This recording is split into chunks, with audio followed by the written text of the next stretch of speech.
good morning, good afternoon, good evening, and welcome. Whichever part of the world and whatever time zone you are in, thank you for joining us for the 2021 edition of the Black Consciousness Festival. This year, we are inviting you to shift. Join with amazing people across the world as we explore the many ways we, as people of African descent, grow, cultivate, produce, share, and rebirth ourselves. Through our ancestral knowledge, historical legacy, pride, power, and practice, let's celebrate the individual and collective ways we navigate through life. Together, we continue to walk in pride, power, and practice. Enjoy the session.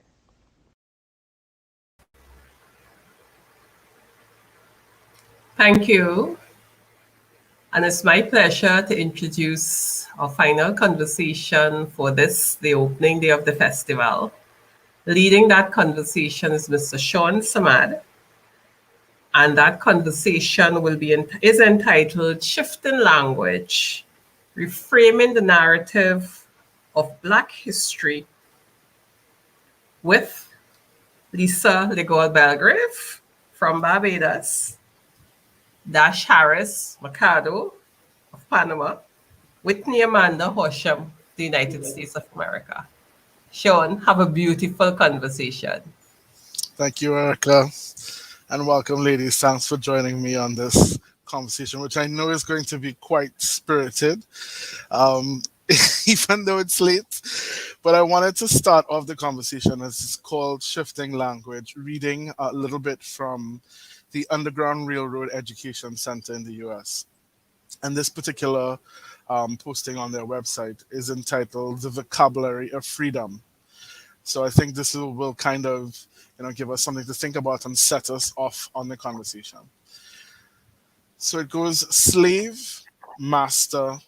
Among the many rocks we can turn over to see the dark side of our country's racist past and present, the very words we use to tell the story of our history are ones that are hiding in plain sight. Language holds power, and our beliefs and prejudices are embedded in it. We must look more closely at the words used to describe the institution of slavery. We talk about the institution of slavery with a set of words that have been used to identify the parts and the whole of the institution, and these words still carry the vestiges of white supremacy and power. Words such as slavery, master, slave, fugitive, and plantation are used with complacency. They've become innocuous and no longer fully demonstrate the scope and tragic impact of our history. In identifying the system as a whole, slavery is the word that is still used today. The word lacks specificity. It fails to show the roots and the extent of the institution as something intentionally designed by specific people and fails to acknowledge the social, economic, and political supports that allowed the system to thrive and flourish. In replacing slavery with the institution of slavery, we actively acknowledge that slavery was a system with far reaching roots. Also important to re-evaluate is the use of master and slave in our lexicon. With the word slave, we deny the humanity of the enslaved person. With enslaved person, we recognize their enslaved state as imposed on them and not intrinsic to their identity as a human being. With the word master, we assume the power of the enslaver is intrinsic, without acknowledging the enslaver's complicity and active participation in upholding and perpetuating the violent oppression of fellow human beings. So, with that, I want to throw out to both Lisa and Whitney, in your own experiences, how have you, or how recently, I should say, have you been interacting or have you seen the shift in language away from using the words that we all grew up hearing, right? Words like slave and master and fugitive and slavery. Those are all, words that were in all the books that we read growing up. How recently, in your own experience, have you noticed a shift? Anybody could start. Okay, I'll go ahead. I think I've only ever very recently, I think. Mm, I think I started to hear enslaved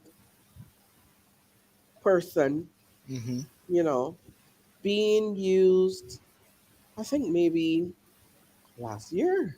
Wow. Very I'm so recent then. serious. Mm-hmm. Very recent. Mm-hmm. Um, and it just happened organically. I think I may have been watching, it just started in language, Yeah. either from watching some clip online or something, some related documentary, or reading an article and started to see the term, you know, just, Enslaved. yeah.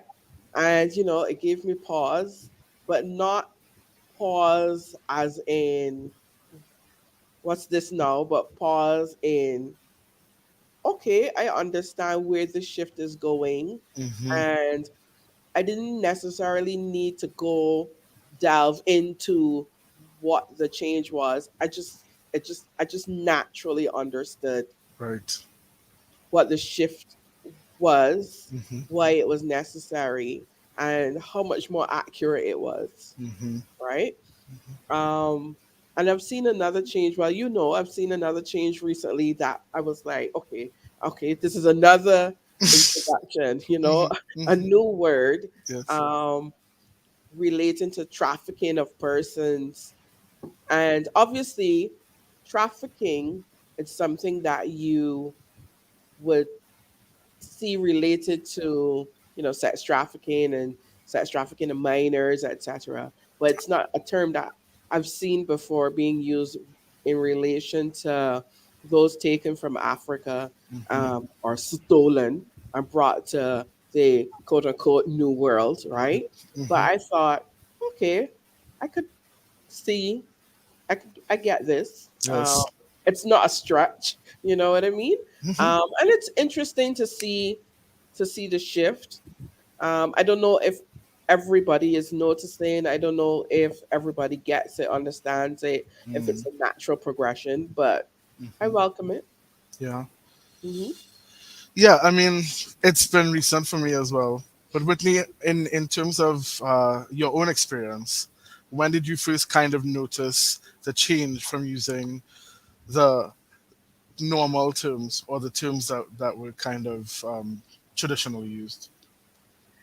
I think, like Lisa said, it's also been very recent in the sense of, for me, a public use, Mm-hmm. right? Where in discussions, I think I'm still very much connected to Black spaces and platforms with Black content. So you can see, like Lisa was saying, this shift. It's not overt. It's not this obvious hashing and dashing and then shifting Right. to. It's like very gentle. All of a sudden you Yes. see enslaved people, and I think it correlates with a shift in language overall. When you Mm-hmm. think about words for differently abled people, LGBTQIA Yeah. plus, things like that, like where it's like incorporated and it goes along with, which I do appreciate. Where Mm-hmm. even in history, we're not left behind in the not modernization, but the upgrading of language to be Right. more inclusive and more reflective of what we're actually talking about. Because you're absolutely right. It diminishes what happened when Mm-hmm. you, and it also begs to question, like, if that was even intentional. Like, I think Mm-hmm. we all know ways to soften different language and to say one thing one way, or we could shift and change it to something else, and it completely changes how people respond to what you're saying. So I Definitely. do appreciate an intentional shift in the language around such a horrible and unimaginable time in history. Mm-hmm. Mm-hmm. And one of the interesting things for me was that when I first saw the transition, or when it first occurred to me, when it was first presented to me, the move from what came first was definitely slave to enslaved. Hmm. And I found myself having to check when I would be using the term, like I would say the word slave and then I would say no, no, no, enslaved, Right. and so it was this kind of checking oneself. But then recently I was involved with I volunteered for a project actually out of the UK called um, it just blanked out of my head. But it was a project doing research and trying to change the narrative, to shift the narrative, right? Yeah. And in that project was when I first saw this move from talking about the transatlantic slave trade, which makes it sound very sanitized, as if it was commodities that were boxed up and there was a purchase order and a bill of lading, and you know it was a, a respectable trade, um, to substituting that with the words kidnapped primarily and then trafficked. Yeah, Mhm. which I think really, in contemporary ways, explains what actually happened. For sure. Um, and so, yeah, a big part of that is now checking ourselves when we use language to replace all the old terms with the new terms. But as well, Whitney, you work in education, and Lisa, you've worked in communications for a long time. As Mhm. people who use language significantly, do you think that this shift bears any emotional baggage or emotional trauma, or how do we deal with that? When I noticed the shift, um, for me, because I'm pretty open, even though I may have a lot of questions or whatever, Hmm. um, I'm usually typically pretty open with things. Okay, I see where this is going, but the other side of that is always curious to know how other people would perceive it. Right. um, the average person, the everyday person just moving through the world, how do they, when they come upon these changes, how do they see it? How does it feel to them? Of course, Hmm. I don't have an answer to it because you would have to get into those kinds of conversations, with your peers, etc. And I Yes. can't say that I have with, my everyday friends, Hmm. but there is some emotion for me. There is an attachment to it in the sense that slave for me feels like, especially when you think of the stories that you have around it, and people were almost saying, "What's the big deal?" Um, Africans sold people into slavery, and it's Hmm. almost like so it should be acceptable, right? Yes. Um, but slave to me says it's forced, if you get what Yes. I mean, Yeah. right? Like people didn't just willingly go along and said, "Okay, I'm gonna be a slave." So I think for me that word Hmm. holds a lot more for me, Right. right? And it almost gives a feeling of there was a fight Mm. on the Which there end was. Which Yeah. of there it. was. But that story is hardly ever told, right? Yeah. And Correct. it's not something you hear often. Yeah. But now hearing enslaved, it definitely holds something different for me. Hmm. Hmm. Um, and it will. Seeing it used more and more, and I don't know. It just makes me, not that the whole episode of the forever The episode, 400 years. right, Yeah. the 400 years of torture and everything else, is now, you know, but it just means like, yeah, we fought from the beginning, Yeah, right? definitely. And I Yeah, mean, this festival, the Black consciousness in Brazil, as we mentioned in the launch, really is meant to celebrate Zumbi, who was one of the preeminent yeah, fighters against the system, right? And actually, you know, fought and set up a free settlement. Whitney, how about you? I mean, you live in Europe now, so how I would say the shift in language, or the process of shifting the language. How does that feel for you?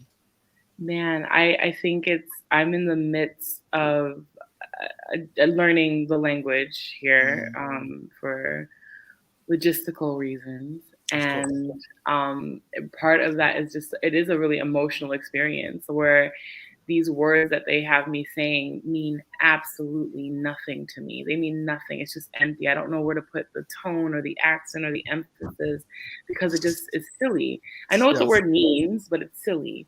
Yeah. Um, so it's been a heavy part of my process lately of like considering the emotional attachment we have to language. Hmm. Mm-hmm. At my job, I am a counselor, but I'm also on the diversity, equity, and inclusion task force. And our goal this year is talking about language, inclusive Right. language. And the first thing I think of when I, particularly, okay, we're thinking about the words slave to enslave. The Hmm. first thing I think of is noun verb, right? Where a slave or being enslaved. And I think it is extremely important to shift what we're discussing and reintroducing the humanity. Like when I hear the word slave, I think of like objects, Yes. and that's not what I know it to be. Whoever used that word, that's probably how they viewed it, right? And Of I'm not course. interested in adopting their language. But when Hmm. they write the history, they write the books, they create the systems, they have the schools, then of course, 400 years plus years later, we're using the word slave to describe our ancestors. Yeah. No, they were enslaved. So the feeling I get when I think about that is empowerment. Like, no, actually, it was a system. It was the institution of slavery, and you enslaved people, human beings, who you Hmm. trafficked across the Atlantic, not traded. Like, let's get very direct and honest about that language. Definitely, definitely. I mean, the other element that I think we that comes along with this is the responsibility. Yeah, the responsibility about how we use language and then how we police ourselves around the use of that language. And I'll give an example. About 2 or 3 years ago, I I I'm not a radio listener, right? When I'm driving, I usually put on a CD, or well, it used to be a CD, now it's I used to MP3s, and listen. Yeah, right. CD, Sean, what? Did you be one of I those? still Listen, use I Sean. still use CDs. Believe I still use CDs. I love So that. I love that. yeah, so I still have my CDs that I love. So sometimes it's a CD, but most times it's Apple Music, MP3s, whatever. But this particular day, I had on the radio for whatever reason, and one of the radio announcers, it was a morning show, here in Trinidad, and proceeded to say, he thought it was funny, he thought it was unjust, but he proceeded to say, "Yeah, them slaves and them used to cook real good, boy. That's saltfish and ackee and things." What? And I stopped horrified for a second because the way he spoke about them slaves and them, as if they were totally divorced from his reality, totally Mm-hmm. divorced from his genealogy, What? totally divorced from his history. History. Yeah. Mm-hmm. And as though they were this group of people that existed in the Those ancient people. past, those Yeah. people. Mm-hmm. Yeah. Yeah. And this is somebody, a media personality, a radio Mm-hmm. personality, who's speaking to hundreds, if not thousands, of people on air. And so it brings me to wonder about, have you both seen similar kinds of things happening, about people being irresponsible with the language that they use? For sure. And Yeah. I'm glad you mentioned the conversation in the vein of humor, right? Because when you were Hmm. asking the last question about the shift in language or noticing language and how we feel about it, I was also thinking about the idea of turning the word enslaved into a very serious word that we consciously use with intention for a reason, Hmm. and that leaves slavery, the word slavery or slave, to the humor. Hmm. Right, go ahead, use that word if you're discussing it, because that's part of our healing as African people too, right? Like Right. digging into the humor and kind of making light of things and healing through laughter. And I Yes. don't have a problem with that because there's so many spaces where humor can offend and humor can enlighten and humor can empower. But I would prefer to leave some of that language to that more informal space, right? So Mm.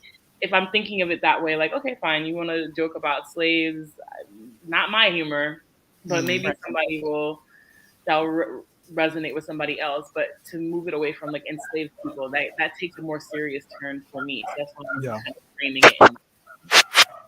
Yeah, of course. How about you, Lisa? Have you seen that happening with media? personalities in Barbados or anybody who I should don't. have a different kind of responsibility? No, not Well, really. I think they do, Yeah. but they have to also be informed. Mm-hmm. Um, and I think okay, I don't really listen to. Well, no, I don't listen to the radio. Let me be honest. Right. I don't listen to the radio. Um, it's Apple Music, and yeah. So Yeah. I don't hear much of what's happening on the radio now. I don't Right. know if that's a good thing or a bad thing. For me, I think it's a good thing because I get annoyed and then I end up screaming at the car or whatever. Fair So enough. yeah. But I know in the past, Hmm. like sometimes they would simply talk about things in my mind I think they have no idea about, Right. right? And they don't take the time to expose themselves to different things to understand what's happening, what shifts are taking place. Hmm. Um, I don't think they see it as their responsibility, Right. particularly in this time, and I mean several years prior, where there's been a shift in radio to just simply play music, right? Mm-hmm. So it's a constant party on the radio. So Right. anything goes, right? Right. Um, there's, there will be some in between who would be a little bit more responsible with their language, and you could tell that, they prepare for their radio show Yes. and they would impart, you could come away thinking, okay, it's, You happy to learn something. hear, Yeah. yeah, that somebody, Yeah. even if it's just this one person, right, Yeah. who's has who has a sense of responsibility. Right. Hmm. But I don't know. I think the horse has left the stable. The stable breakdown is just all gone now. Um, But so wait. yeah, so I don't know how much we can depend on them, To be responsible our for the activities personalities and to, language. Yeah. because I mean, growing up when I was younger, I'm not gonna date myself, but yeah, um, I could see a huge difference between what radio meant Yeah. back then when I was growing up to Hmm. what it is now. Yes. Um, and I know across the region, okay, like Barbados, we think we're bigger than we are. You can't tell us that we're not. You know, like we Yes. have 6 million people. Never mind that we're barely scraping 300,000. We think that we're huge. We behave Right. like we're huge. So we have, several media outlets. Hmm. But then when you get into like the OECS and I don't want to say smaller because we're smaller, but Hmm. we're small Yeah. too, Smaller territories. Yeah. right? But they're more radio focused than we are, Mm. right? So it really does make me wonder what it is that in terms of the information that's shared, Yes. because I think they follow the same format: Hmm. music, soca, dancehall, whatever. And there's Right. not a lot of, you know, Yes. Talking. yeah, Hmm. talking and discussion and stuff. So you have Yeah. to depend on other media in order to start to have these conversations Hmm. and to make a shift. Um, Right. I'm yeah. sorry. I'm wondering though, Sean, this comment that you're talking about, as soon as I put it into like perspective, because I'm not in the US, I have not lived in the US for about 8 years now. Hmm. But Mhm. thinking I listen to a lot of US based content just because of my core, right? So podcasts. Yes. Yeah. I don't listen to the radio much. If anything, it's like one very specific, but through podcast Hmm. format. Yes. Hmm. But I don't can't imagine that in that media that they would even say that. Like I'm Yeah. just thinking, Right. Yeah. ouch. Yeah. Yeah. Like the backlash, like the unraveling. They would never Hmm. be able to say that. So that also reminded me of how the specific audience or space that this Yeah. radio that you're discussing, that also has a huge part of it, right? Where the backlash is Yes. probably not going to be the same as the outcry in the U.S. or something like Yeah. that. Correct. Yeah. It's And true. that's a big point about audiences Mhm. too, and the audiences themselves not being In tune. in tune Hmm. exactly with these shifts in language that are happening. Yeah. Yeah. I want to take us to. So we talked about slave to enslaved. I want to take us to as the piece that I read about talked about the master part, which which I didn't even consider for some time, right? The fact that we in many places still refer to the master of the plantation, right? I as a person of African descent have not even started to deconstruct that. But he's like, definitely I've not. never used the word. I have never Really? used that word. Never. I'm really sitting here thinking when you said master in the beginning of this, when we were discussing that, I have never referred to slave owners. It's Mm. slave owners. It's like it's white people. White people. We're Yeah. not. I've never used the word master. I've never used like I just and I think it's like inherent. I think it was it was never an intentional thing. But when I Mm. reflect, I'm like that word has never come out of it. There's a lot of words that have come out of my mouth. A lot of words to describe these people. I will Yeah. not repeat them on this blessed platform. But master has never been one of those words. I assure you. Do you So think that's because you grew up in the U.S.? I think it's because it. I think it's because I had a very aggressive introduction into Black history because of my Mm. experience growing up. So I was Oh, first generation American. right. My family didn't carry the weight of Black American history, but I was the one responsible for it within my world, right? Right. And we didn't discuss it. We didn't talk about it. A lot of it was still a lot of deeply colonized things that come of being Caribbean or West Indian. Mm-hmm. And I didn't understand it. It was like these two worlds that kept swirling around each other. Fine.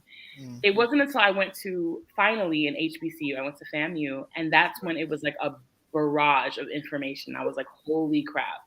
Mm. And so the language went from not knowing at all, not really understanding it at all, having a very whitewashed education overall, to being in an aggressively Black and militant almost space Mm-hmm. where there was like, and you better not, it's kind of like, and a white man, okay, well, Right.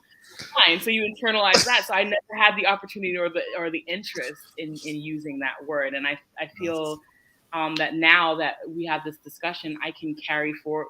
I can carry forth with that with an intentional never using that word. Never, Mm. Mm-hmm. never. Yeah. Lisa, have you seen that word still being used in a Caribbean context or in the spaces where you've I moved? would I would say not necessary, definitely massa, right? Mm. You would hear it a lot here in Barbados where I am. Not used in a loving way though, you Right. know, but you people would always make references to slavery. People would make references to massa. It's always in a work context or somebody expecting too much, you know. Mm-hmm. Um, for instance, when Masi Mm-hmm. first took over, all the supermarkets everywhere in Barbados, it was a major thing. Right. Huge. Like, what's this massive foolishness that y'all are coming with, right? Yeah. It was a big issue here in Barbados to the point that they thought they needed to change the name for Barbados, right? Right. Because Massa, Master, call it whatever, it's a thing in Barbados. Right. Um, Barbados is a very interesting place. We Uh, know. We know. country, okay? Um, I think there you will only have certain discussions in very close Mm. Quarters. Yeah, quarters. yeah. Mm-hmm. Some, it's divided, but we're together. I don't know if that makes sense to you. No, it Kind does. of, yeah. But we live with our colonial history, and there are some people who hold it up as a standard bearer, right? Mm-hmm. But still, there are others who, and a lot of people who would be like, but you know, why are we still holding on to Why are we this? still doing this here? Right. This is Hmm. crazy.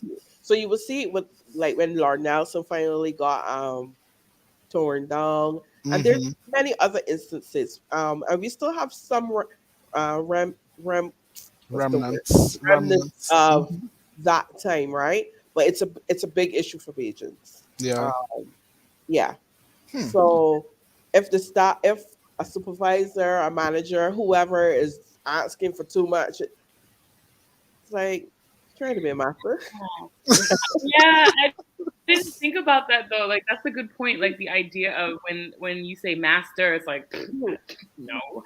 But Yeah. massa, I feel like again, it's the levity of it, right? Kind of Hmm. Mhm. not intentionally, but diminishing.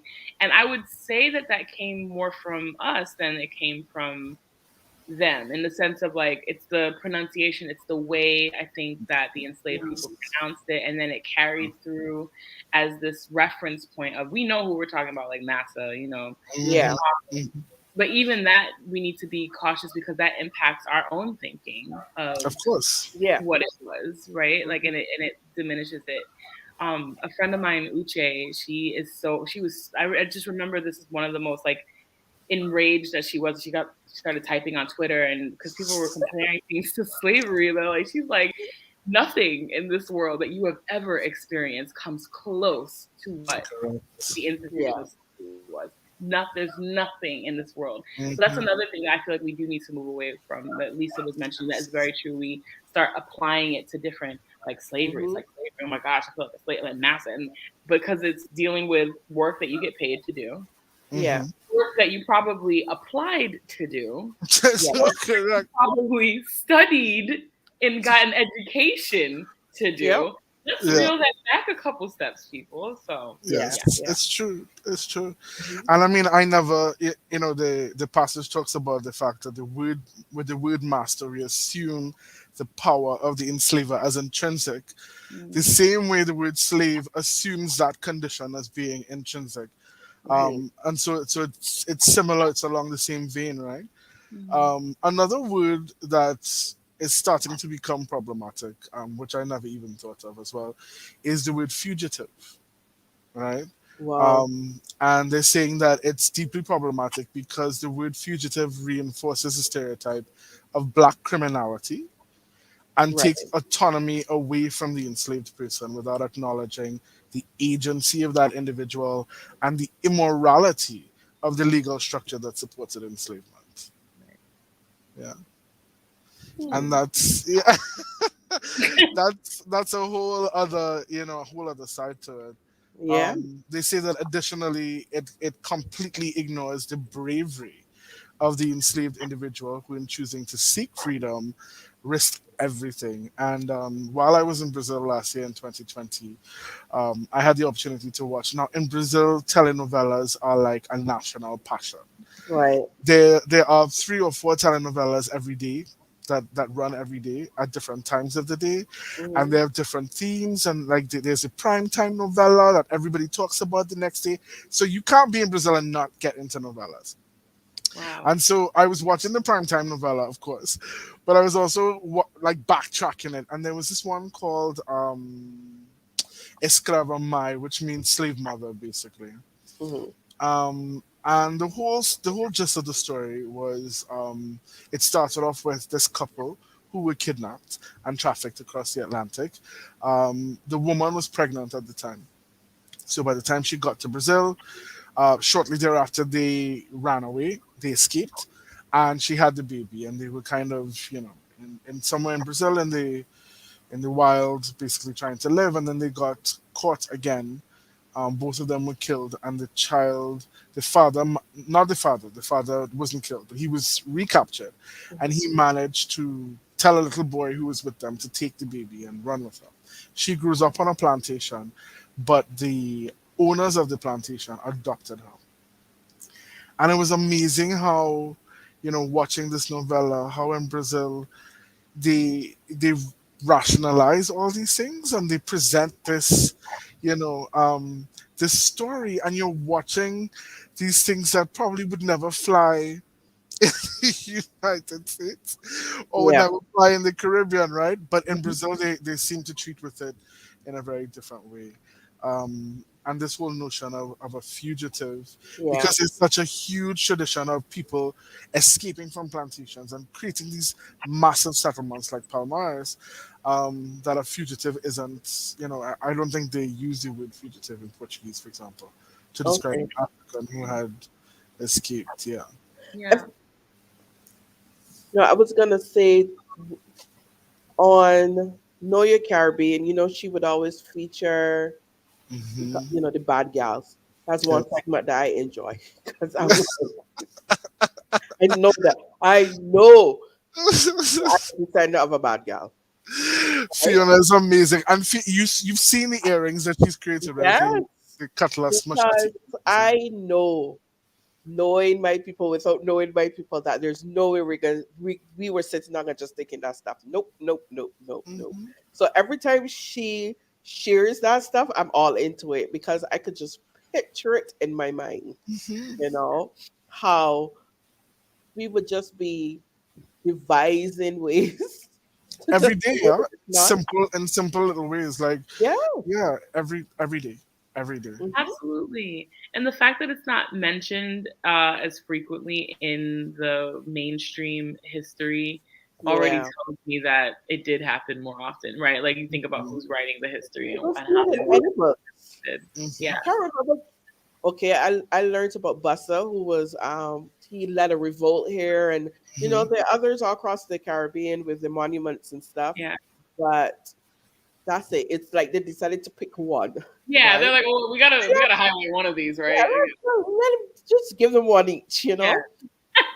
It's amazing. Meanwhile, it was I'm sure it was constant. Yeah, It was constant. It was constant, and in the same novella that I was telling you guys about, I mean, there were scenes of, almost every day there were scenes of people who were enslaved, Africans who were enslaved, kind of Yeah. yeah, standing up to things and doing things in little ways to kind of push back, yeah. Right. and say that yeah, they were not This happy isn't with the gonna system. happen.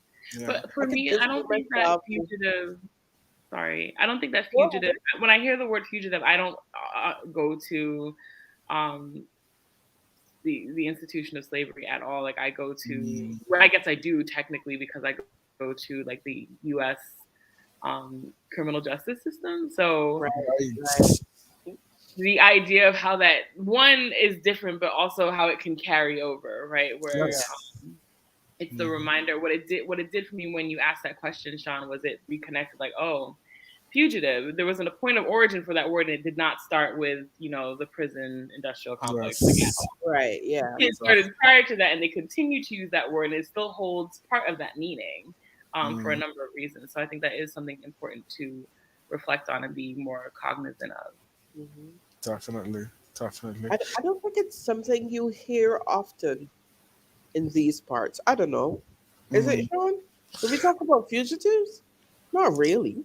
Well, No, because they've hidden that history, right? Maybe so. They've Maybe hidden the so. history Yeah. So of it's not something you hear, right? I yeah, mean, to be 100% honest, okay, you know that there are revolts. You've heard about revolts, but I think Fiona with her platform Mhm. really raised the, Yes, the you profile know, of yeah. like how often this thing used to happen, and Hmm. not just men but women as well. And Everybody.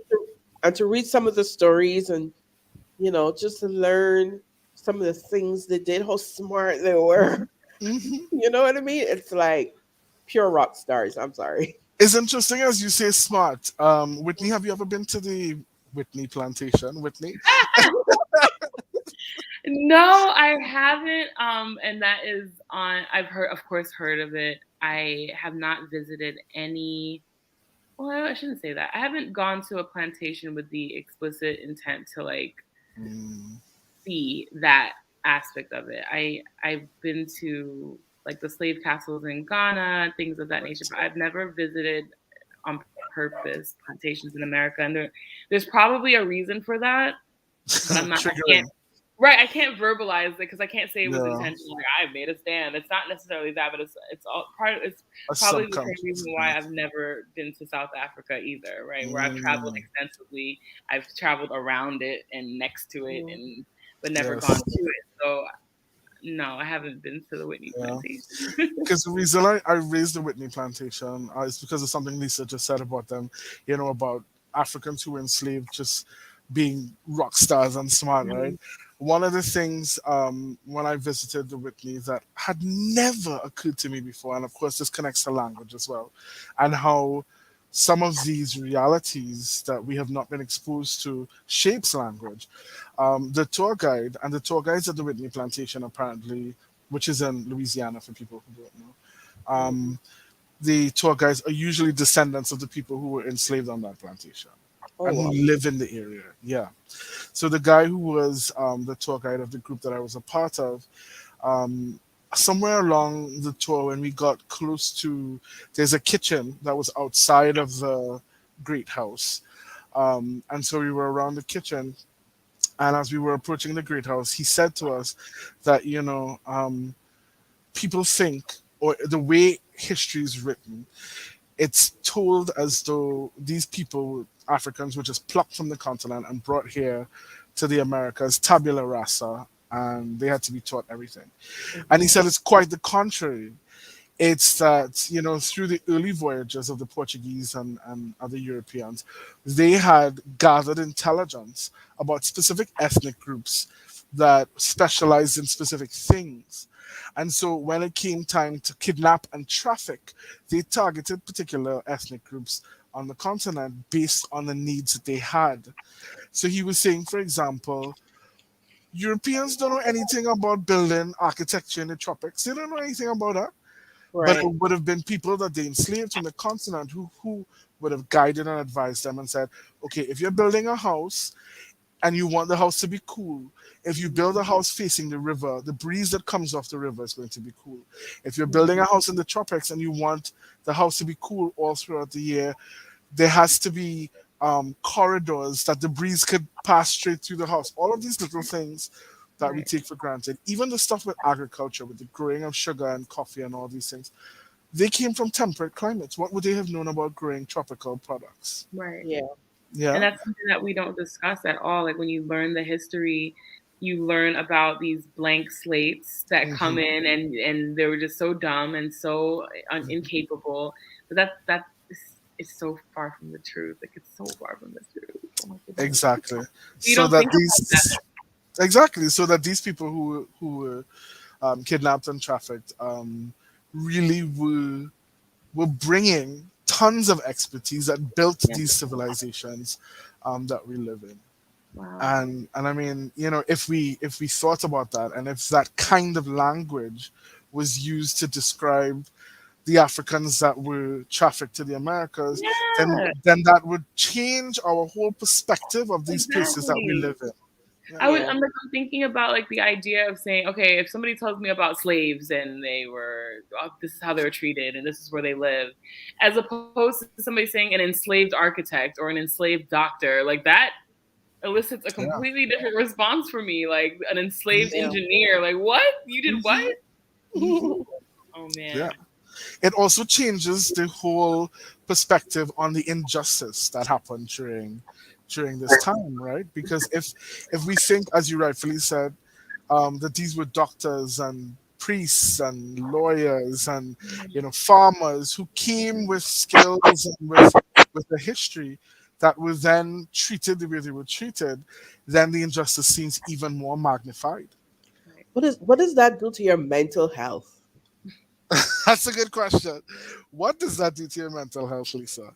I mean, okay, we know what has happened to us as Black people making that treacherous journey from Africa over to the Caribbean and, you know, the Americas, right? We know how it's impacted our health, etc. I think which we're now really discovering. I mean, you would have kind of heard little things about it along the way, other things that we're more susceptible for. And, it hmm goes right back to that horrible journey. But what about our mental health? So you're wherever across the continent hmm and you're thriving and developing things and doing whatever. And then you're snatched, hmm you know, and then brought to this place. And all of a sudden, you're None of those things before matter.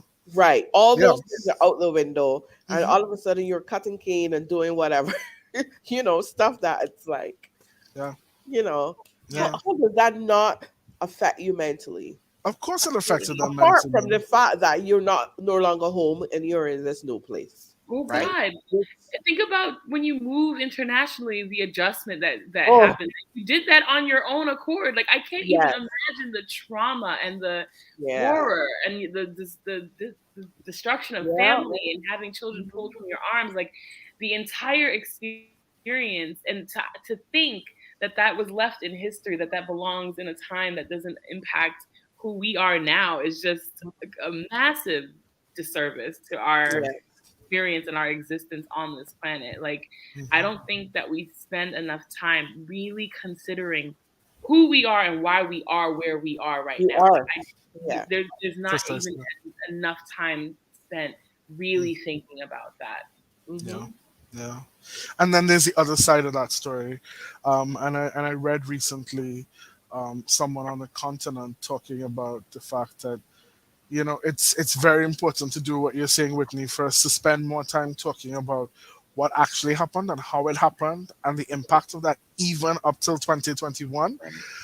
And then there's the flip side to the story. What about the child, the mother, the father, the brother, the sister, the cousin, who one day wake up and can't find their family member? yes, Yeah. yeah, And there are actually records in Brazil of that were found recently of letters that people on the continent were writing because they probably got some information that their relative was trafficked to Brazil, were right. writing to find this person, and they kept writing over the years to find their relative, and they were just in this constant loop of It's trying like to a find. loop, right? I Yeah. was gonna say it's a loop, right? I Yes. never, it's, oh, So in this constant hope that one day yeah, they would get a Being response, reunited. Yeah. and be reunited with their family members. That's another part of the story that sometimes we don't Absolutely. consider. All the people who were left behind. Right. yeah, Yeah. You know. And how that disconnects us and how that interrupts the um the understanding and the stories or the yeah, storytelling. I remember I got into a pretty heated discussion at the end of Black Panther. Like my friend and I, this is our second time watching it, but like it's at the end when Killmonger makes that statement about the ancestors who didn't stay on the boat, Yes. and she made this comment. She is many generations Black American, and she had this idea. I can't say verbatim what she said, but there was this idea of the superiority of people from African countries and from Caribbean countries that they have over Black American people, which I could not deny. I recognize that completely. But what struck me more was this assumption then that we didn't have the same experience with slavery. And I literally remember in the dark movie theater turning and being like, how do you think we ended up on those islands, girl? Like, yes, it's what you would call like we were the majority, right? Like it's living amongst the Black majority, where on our radio they can make a slave joke and it might not kick off the way it would in America. I get that, fine, but right. that doesn't mean that we were saved from the harm and the trauma and the triggers of that history. And the same goes for people from African countries, where there was this narrative in some spaces where they're like, Nigerian people or Ghanaian people don't even know about slavery. They're like, what was going on over there in America? And I'm like, well, no, because these people were related to their ancestors as well. And there Mhm. are Mhm. stories, just like we have stories of our great, great, great, great, whoever on the Mhm. plantations in America and the Caribbean. Mhm. They also have stories of their great, great, great ancestor who disappeared in the dark of night. Disappeared.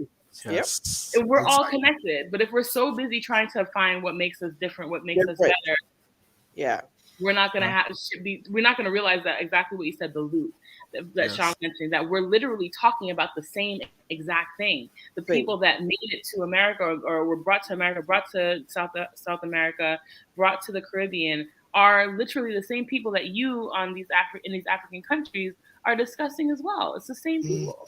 Mhm. Mhm. Mhm.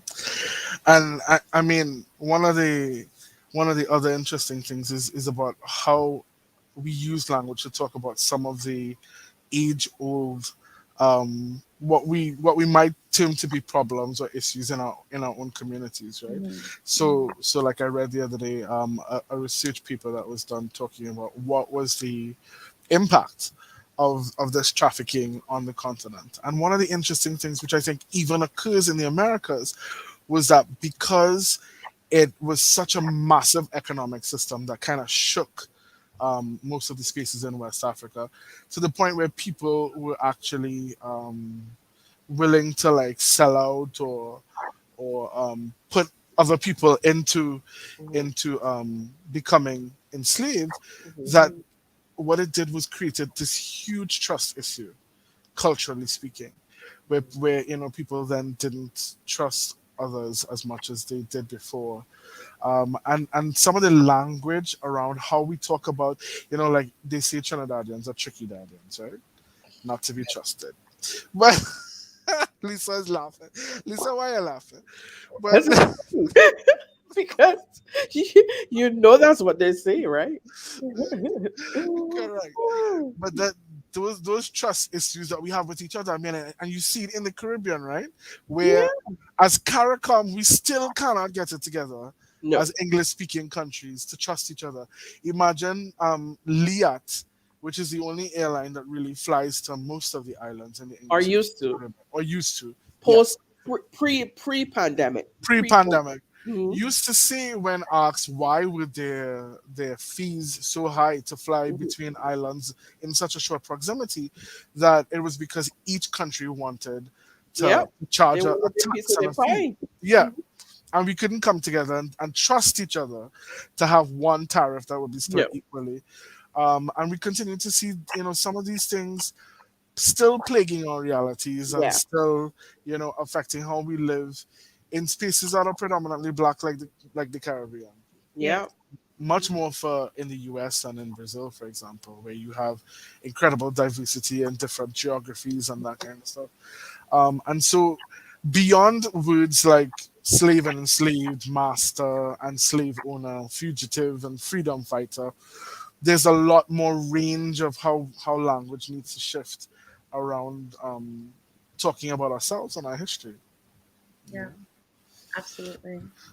So, if you had to sum up, um, what are some of the things that we need to, some of the advice you would give to maybe younger people or people who want to start talking about our history and ourselves differently? What would you say?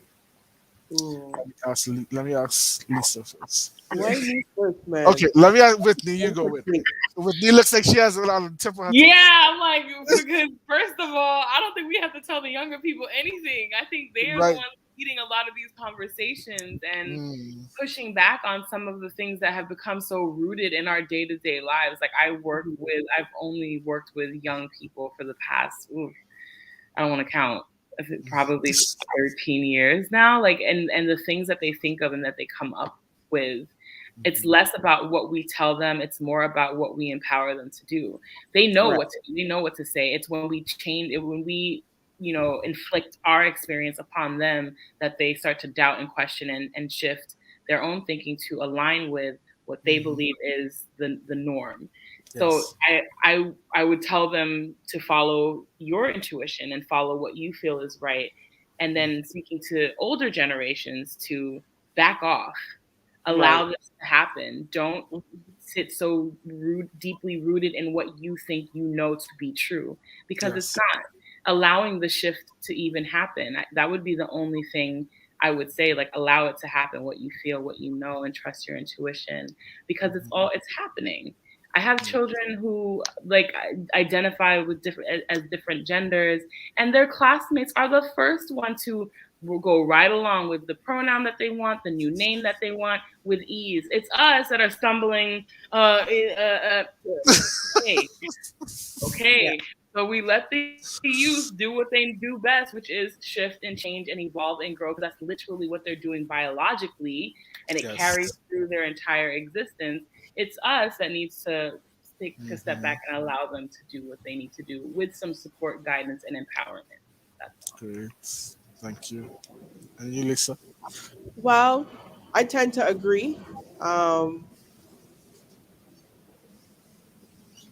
because I think for a long time I felt like we didn't have any champions, like maybe in my Hmm. generation, you Hmm. know, like previously we had, people who just took things by the horn and just ran with it and was like, okay, we need to get from this whatever situation we have because we need to go forward. And Yes. then we reached the point where I suppose things plateaued, you know. But I Comfort. think, huh? Yeah, Comfort. Yeah, comfort. yeah, yeah. But I think um, the youth today has a different approach. Mm. I learned so much from my boys, um, and some things they bring stuff to me, and I'm like, okay, never knew that, you know.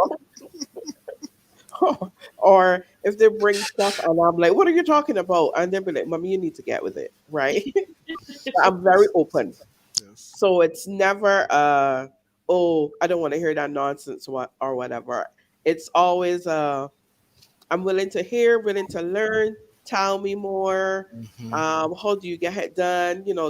So I think people in my age group and stuff need to be more open to, as you said, be open to these new ideas, these new ways of thinking, etc. I have peers who are very, like, I can't have certain conversations with them about certain things because I don't have the time to be trying to get them to see a new perspective, a different perspective, you Yeah. Yes, know, and I hear it's you, Lisa. yeah, they're stuck in our way and didn't really get us very far. No. True. You know what I mean? So just relax and And listen even that, like, to me. our way stops at some point, right? And somebody has to Yeah, carry the baton. Like, it can only yeah, take us so far. Like, you have to That's move right. on. yeah. Yeah. So that would be my advice, Hmm. and read more, not Yes. just and not just what's on social media. Open a book too. Yes, read more. Yeah. Great. The last thing I want to ask you guys before we wrap up, because we're approaching that hour mark, is when we talk about shifting language, it's not only about just labels and terms, but the most important labels are names. Yeah. Mhm. Um, one of the things I tell everybody this when I meet them is that it just shook me to my core about 2 years ago when I realized that all the names, or most of the names, 99% of the names of the towns and residential areas in Trinidad are still the names of plantations. Oh, here too. Right, right? Yeah. Or and the owners. Yes, and their So owners. yes, all the streets and Hmm. yeah. Hmm. Hmm. Yep. Look at Yep. Whitney's. I'm True story. True yes, story. and Hmm. so it, I'm immediately thinking about the statues that we still have in the states, like, and the names of some of our Yeah. educational systems and uh-huh. Hmm. bridges. Okay, Hmm. go ahead. Hmm.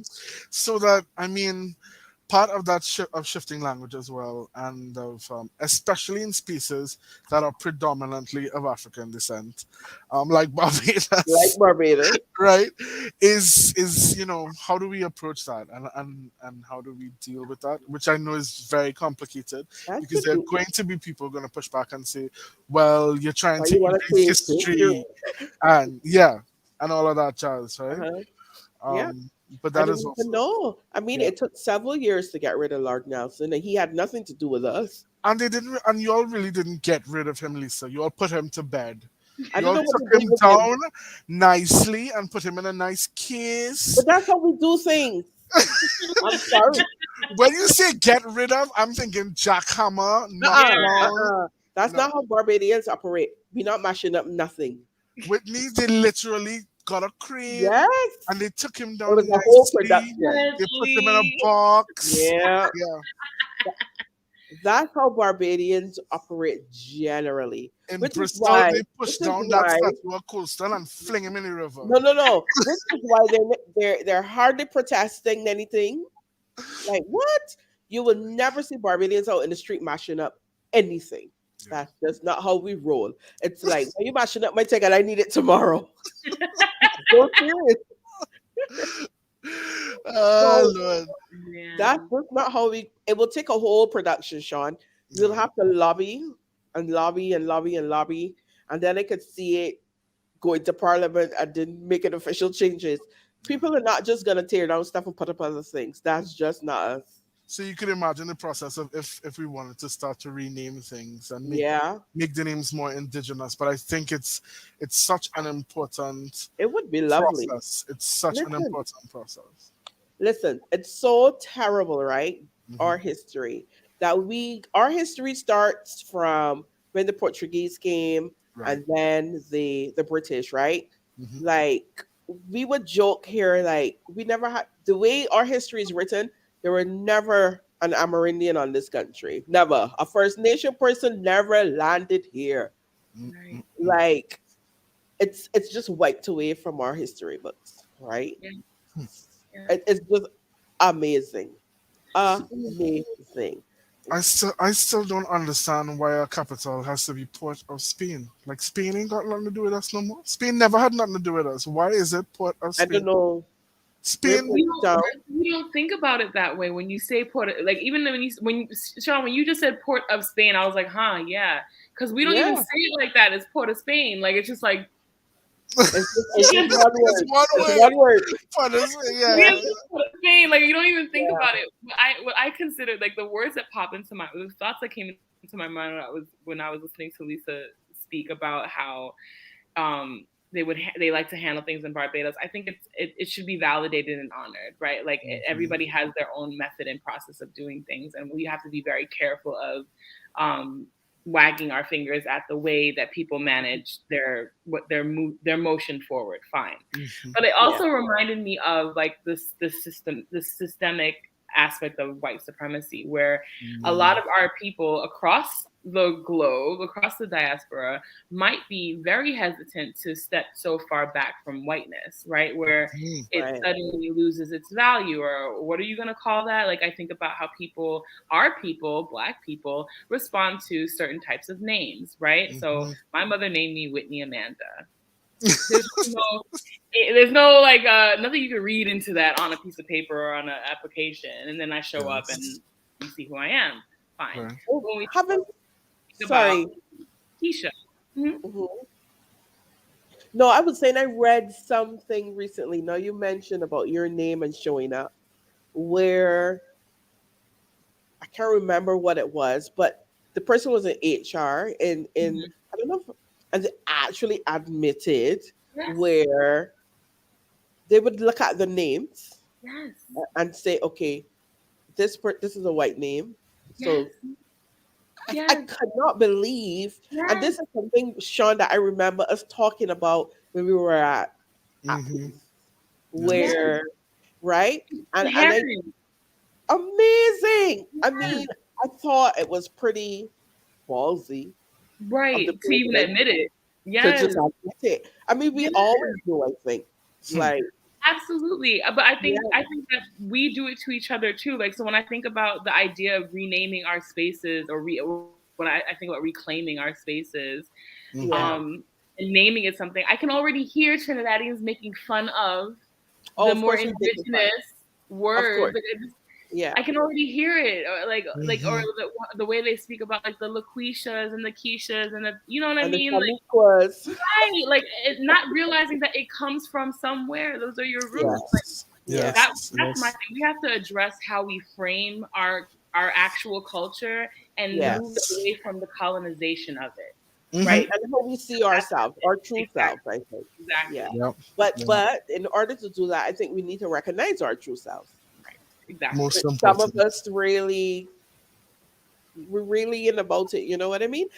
Every our independence um, is coming up this month, and around this time, there's always a map with our First Nation names. Hmm. It's so interesting. Of course, I can't. Nobody can attempt to call them because it's not something we're familiar with, right? Hmm. But I think that's the only thing we have Yeah. that Yeah. dates back and Yeah. Wow. actually, yeah, nothing. Sean, there is nothing in Barbados, nowhere you go, where you will see any representation of that part of our history. Yeah. Nowhere. It's Yeah. This is a amazing. whole other conversation. Like, don't It open up is. the word, because I'm like, I have another thing. Like, ooh, Yeah. let's Hmm. let's shift on out of this conversation because it can absolutely. Whew. Yeah. Yes, it's true. But that, and that's just another side of the whole language conversation, because I think names are extremely important, Important. and it's not something that we have started, especially in spaces of the Americas, that we've started to Hmm. reconcile with at all, Right. at all. Yeah. But ladies, I want to say thank you so much for joining me on this conversation. Thank It was you. amazing, and I think we could probably talk for another hour, I but think so because we never even touched on our dialects and stuff. right, Yes, yes. There's so right, many things that are connected to Yeah. language. that's right. But we That's said right. that scratching the surface, just opening up Yeah. the conversation. Yeah. Yeah. Exactly, exactly. So I thank you for joining us on the Black Consciousness Festival, and hopefully we will do some more of this talking about language. And yeah, yeah. Good I hope stuff. you have enjoy the rest of your night. Thank Whitney, You you. well, too. it's morning for you, so enjoy the Oh, rest Oh, of your. yep, it is 3:07 a.m. you are a trooper. Thank Yes. you. I love these Yeah. conversations. I'm absolutely obsessed with engaging and meeting other people who want to discuss it. I'm a little bit thirsty for it here. Yeah.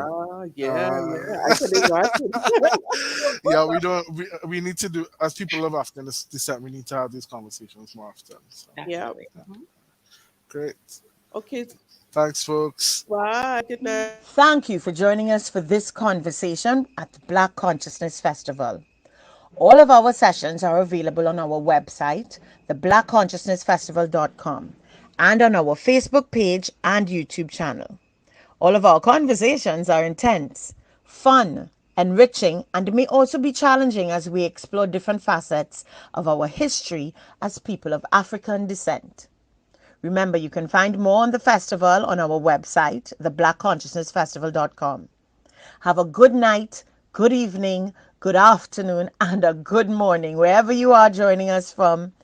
And remember to walk in pride, power, and practice.